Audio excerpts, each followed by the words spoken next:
HSL stands for hue, saturation, and luminance. In Lightroom, you can adjust these values for different colours to come up with some really unique looks. It can be great if you want to make a particular colour in your image more or less saturated, and can also be great for lightening or darkening certain colours in your image, such as skin tones. It can also be useful when you just need to slightly shift a colour in order to make it look more correct. In this example, let's start with hue.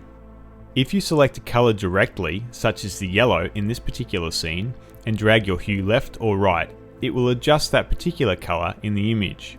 You can see here that the security notice sign is changing to either orange or green. The other tool you can grab is the little circle. If you click on this and then within the image click and drag up or down on a colour of your choosing, it will automatically select that colour and adjust the corresponding hue. As the name implies, saturation will enable you to add more saturation to a particular colour or reduce the saturation. For example, in this image I might want to make the reds a lot more saturated so that the danger sign stands out as well as the lips. If I wanted the security notice to draw less attention in this image, I could reduce the saturation of the yellow channel. Finally, luminance will brighten or darken particular colours.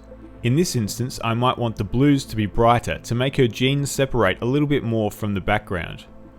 Often I'll use this to slightly darken grass or leaves in nature shots.